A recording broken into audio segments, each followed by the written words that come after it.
I still play all types of things. I don't only play this game, even if it's been something I've been loving speedrunning recently. But I play all types of things.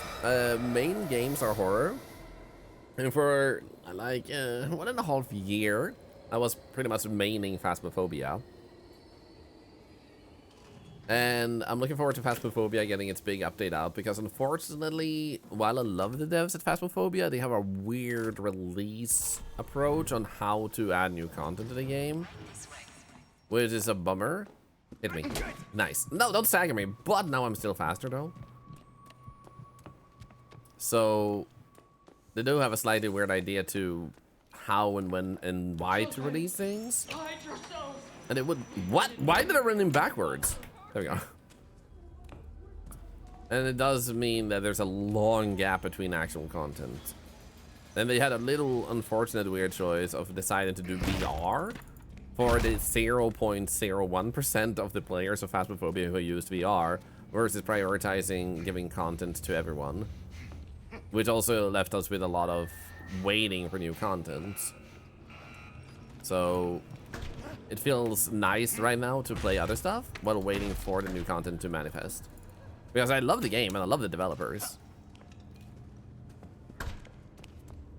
And it's hard to know when you're suddenly so successful how to approach the releasing of the stuff. Because you have to figure out how you want things to be, because the game was never meant to be what it is today.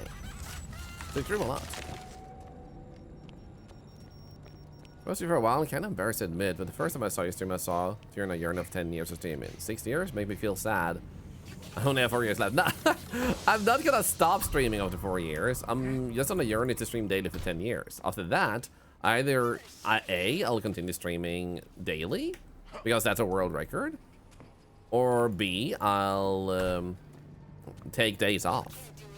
The only reason C, stop streaming, would exist is if there's other options I want to pursue, because streaming is amazing, but not necessarily the thing that lets me do the most with helping people while having a good time at the same time. Maybe I'm offered a possibility to work directly with a charity in a way that could save lives way better than I can do here. And then I would feel pretty inclined to do that, because, you know, saving lives is amazing. But we already save amazing amounts of lives, so yeah. Like, literally just people following the stream has saved hundreds of lives. Literally just because follows add to charity here. I think Silent Hill Ascension is going to be good. I think so.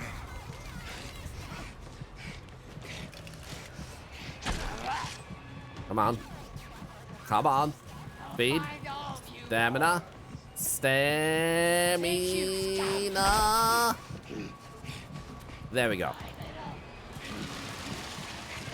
Over here. Should be fine. Do this. Because the other kid is over there, so that should mean there's a button to press somewhere over here. There we go. But yeah, I think Silent Hill Ascension will be good, and I'm also gonna be playing it when it comes out. Part of me have had an urge for Silent Hill recently.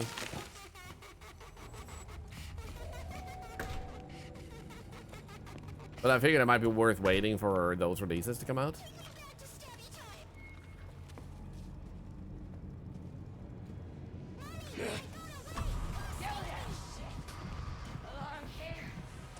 They're already bashing it without even trying it. Why are they already bashing about it?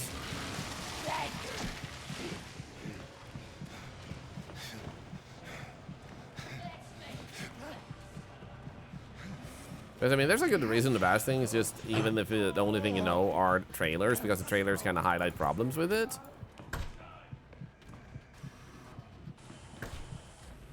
But there's also a lot of people judging things based on lacking information from outraged content creators, which makes it hard sometimes to know, like, is this just fake outrage created by a community that's went viral, or is it genuine outrage?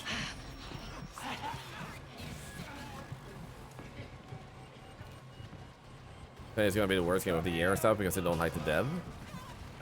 Who's the developer? What have they created before?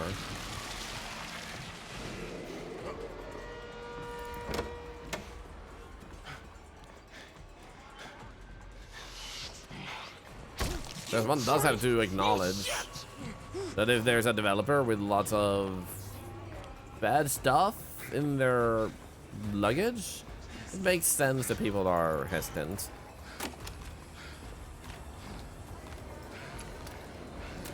Makes sense, you know? Ah, the publisher Konami.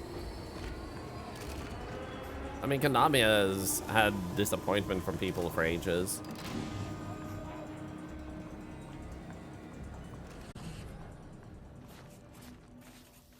$5.11. I wonder how good that is.